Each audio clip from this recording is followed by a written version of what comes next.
Je vais maintenant passer la parole à Grégoire. Donc, Grégoire a été primé à plusieurs reprises. Il a fondé une startup qui est remarquable, tant par son hypercroissance que par sa capacité à séduire directement des grands groupes comme Safran ou les pouvoirs publics. Donc, Grégoire, je te passe la parole pour que tu nous présentes Arfanglab. Bonjour, je suis Grégoire, le CEO et cofondateur d'Arfanglab. Et notre société édite un logiciel qui est un EDR, Endpoint Detection and Response, et dont la vocation est d'apporter une brique essentielle dans la cyberdéfense des organisations, puisque malheureusement, vous l'avez rappelé, beaucoup d'attaques réussissent et arrivent à leur fin. Donc ça prouve que les solutions de cyberprotection traditionnelles comme les firewalls ou les antivirus sont nécessaires, mais pas complètement efficaces. Alors si je compare l'EDR à l'antivirus, par exemple, l'antivirus il va plutôt détecter ce qu'il connaît, là où un EDR va s'attacher à étudier des comportements. Il ne va pas avoir une vision unitaire d'un poste utilisateur, mais il va couvrir aussi les serveurs, soit l'ensemble des terminaux ou endpoints de la société. Et donc, il va avoir une bien meilleure visibilité et plus de matière pour calculer, nourrir des algorithmes, déduire des attaques probables et donc anticiper. Et surtout, il va avoir des moyens d'action, il va agir pour faire cesser la menace et in fine réduire le risque cyber. Donc Arfanglab est un éditeur de logiciels. Notre startup existe depuis 2 ans et demi. À l'origine, nous sommes une équipe d'experts reconnus en cybersécurité avec un savoir-faire qui est assez unique, à la fois en lutte informatique défensive, mais aussi offensive, pratiquée au sein du ministère des Armées. Cette double expérience, on l'a mis à profit pour développer des techniques d'alerte afin de répondre plus rapidement aux incidents de sécurité sur lesquels nous avons travaillé. Alors, ce qui nous a lancé, c'est l'emblématique prix délivré par le ministre des Armées en 2019. Puis notre parcours de start-up, il a été jalonné de petits trophées qui récompensent bien sûr nos innovations, comme le concours PIA Innov de la BPI qui nous a apporté des subventions cet été. Mais surtout, évidemment, ce sont nos clients qui nous font confiance. Donc Sanofi, Thales, Safran, parmi ceux que je peux citer. Ils font confiance à une équipe d'une vingtaine de personnes, essentiellement de la recherche et du développement, et confirment les bons choix technologiques que nous avons faits avec plus de 100 000 endpoints gérés simultanément sur un seul client, ce qui démontre en fait la scalabilité et la maturité de notre produit dont le schéma résume le fonctionnement et la construction. À gauche, vous avez des agents logiciels qui veillent sur les terminaux. Ces agents, ils embarquent des règles et de l'intelligence qui leur permettent de détecter, d'alerter et si nécessaire de bloquer instantanément les menaces les plus critiques, les ransomware par exemple. Alors ces agents, ils vont aussi remonter de la télémétrie, c'est-à-dire des données du système qui vont permettre d'analyser sur de plus grandes périodes et donc d'anticiper des menaces. À droite, vous avez un ensemble de connecteurs vers les autres solutions de cybersécurité avec qui nous collaborons et échangeons des données de manière très standardisée.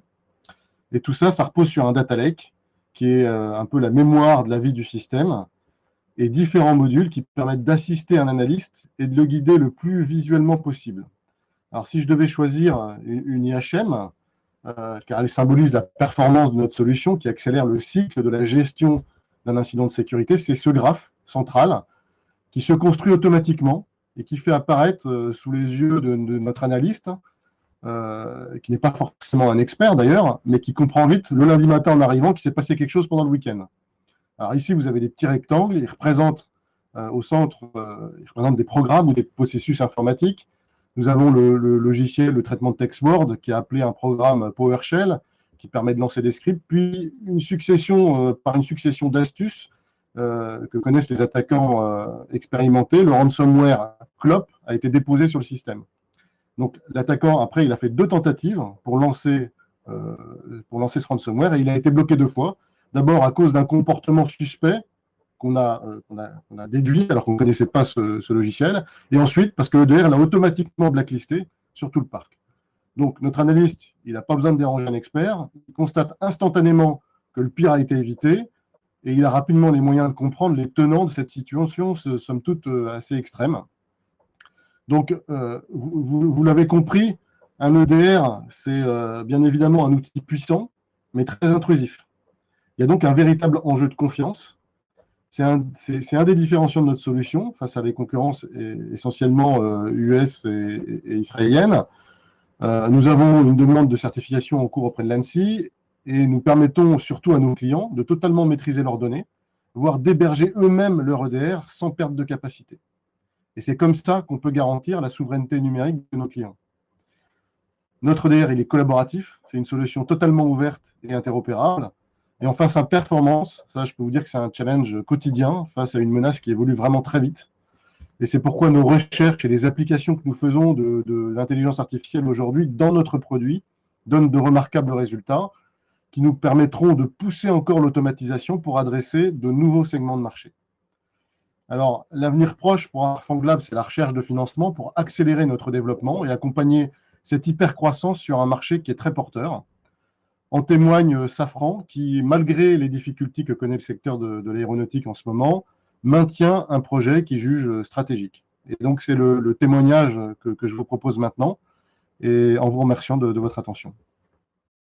Safran, en tant que grand groupe français, on avait besoin de capacités de détection contre les nouvelles menaces et même les menaces génériques. Et la solution d'Arfanglab y répondait complètement. Alors nous, Arfanglab, nous développons une solution de protection des postes de travail. C'est un petit peu les antivirus de nouvelle génération, ce qu'on appelle des Endpoint Detection and Response, EDR. Et la caractéristique de notre produit, c'est qu'il est très innovant et il préserve la souveraineté numérique des entreprises. Il ne dépend absolument pas d'un cloud étranger et donc tout est vraiment chez le client. On préserve absolument les données du client.